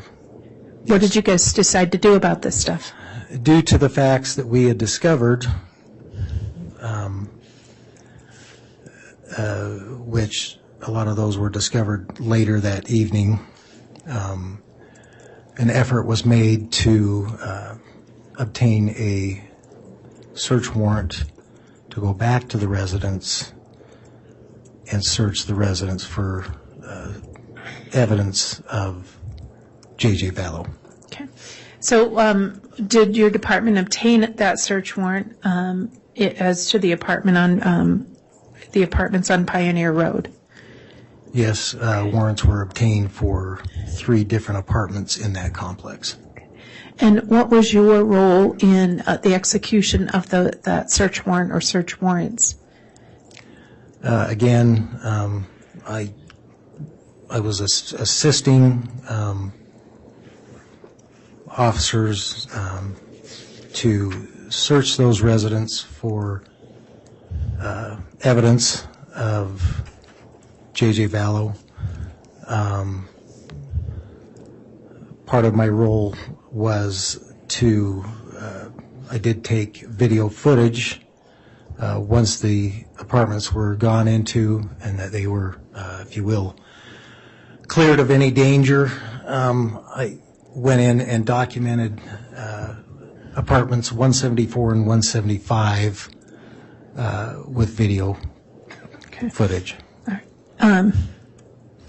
May I ask that the witness be given State's Exhibit 7J, a copy of his footage? Yes. Okay. Okay. Thank you. Okay. Is 7J a copy of your footage and recording of the recording that you did November 27th, 2020 of the apartments 175? Of 2019, yes. Okay. You move for the admission of State's Exhibit. It's 7J, Your Honor. Any objection to 7J being admitted? No. All right, Exhibit 7J is admitted. And I'm going to request permission to publish this, Your Honor. It can be published. Thank you. Can I close this real quick?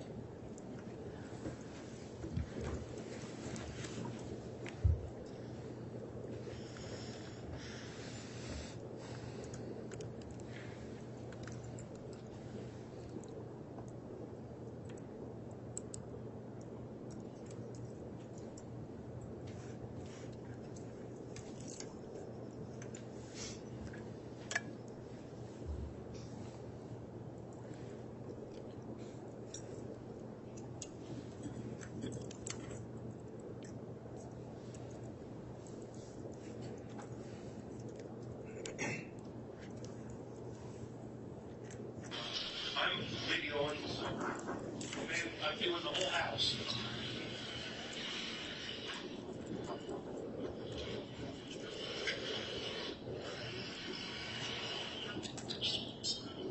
Okay, this is the search warrant on part number 175. 175. Coming into the front door, this is the front room. Scanner. This is the damage to the door upon a no-knock entry warrant. Door.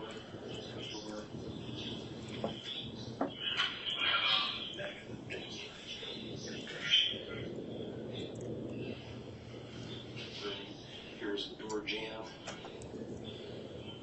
The kitchen area. There was on arrival keys that had been left on the counter. A envelope from Amazon. This was on the front porch to a Lori Vallow, 565 Pioneer Road, apartment 175, Richmond, Idaho.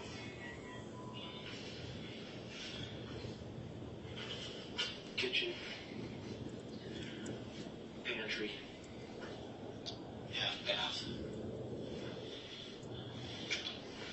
garage leading to, or door leading out to the garage. This area, couches, tables, guns, located in this area.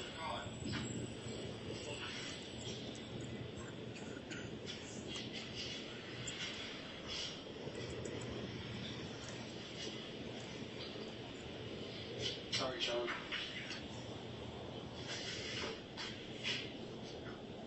I'm going that way, Rob.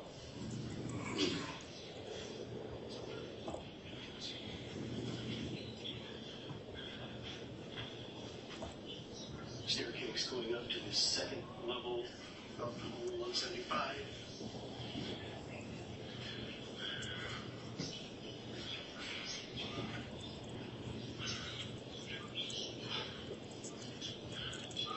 To the left, at the top of the landing, is a master bedroom.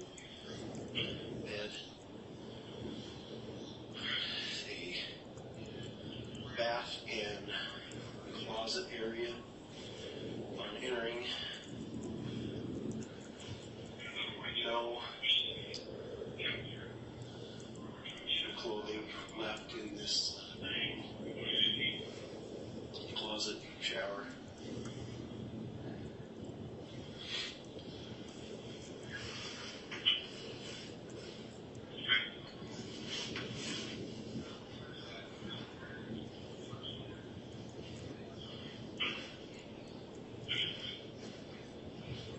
Looks like there was some electronic devices on these. At one time, I can see dust imprints.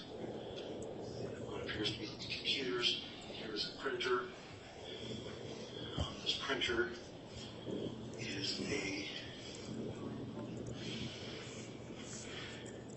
lease agreement.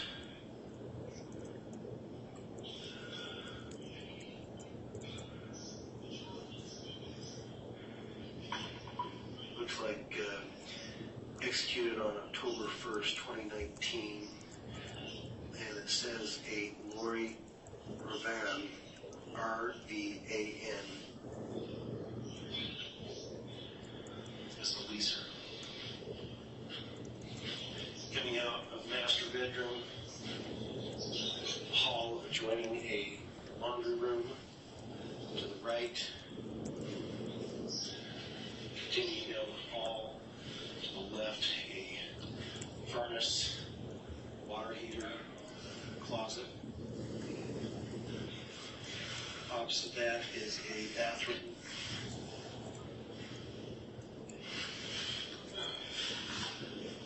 Continuing down the hall, 2 bedrooms.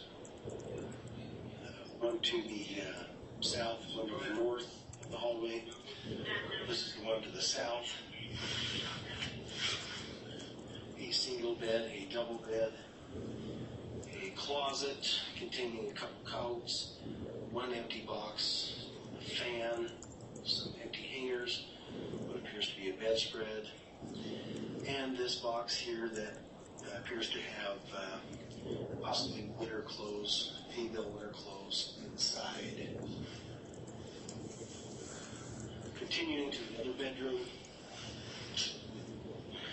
we have, this is the one to the north. We have a bed, appears to be some bedding on the floor.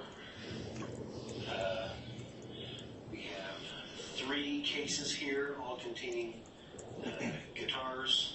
Looks like a duffel bag full of toiletry items that would appear to be belong to a male subject due to the cologne and so forth inside. This closet is also fairly barren. Looks like there are 2 samurai swords inside the closet, empty laundry basket, another basket containing some odds and ends of some sort. Nothing else in this room. That is the entire aspect of the home.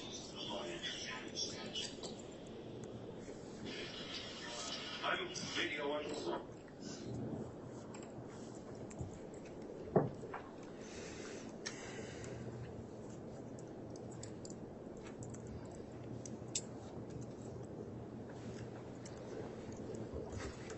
Your Honor, we're happy to keep going, whatever the court's intention is. This officer did numerous electronic search warrants.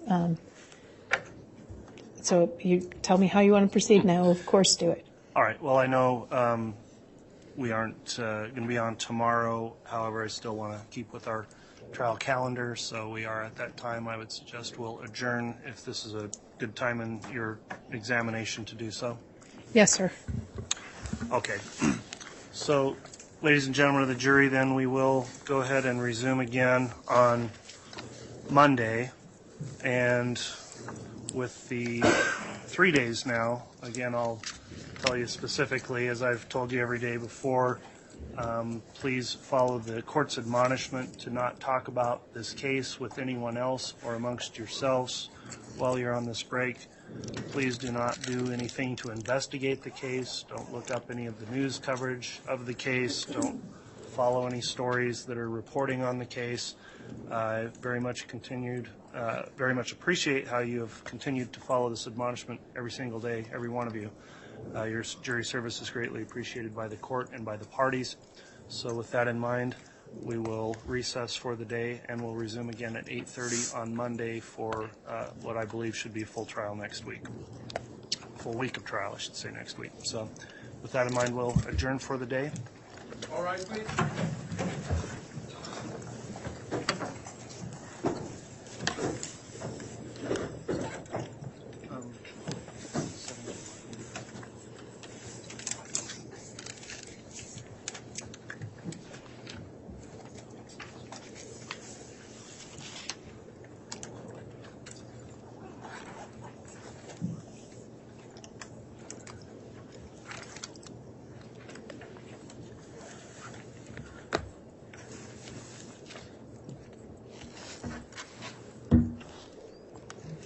All right, thank you, counsel. We have a quick question on one of the exhibits we'll just address with you before you leave for the day. If you'll spend a moment, the clerk can explain. Thank you. That's fine. Sorry.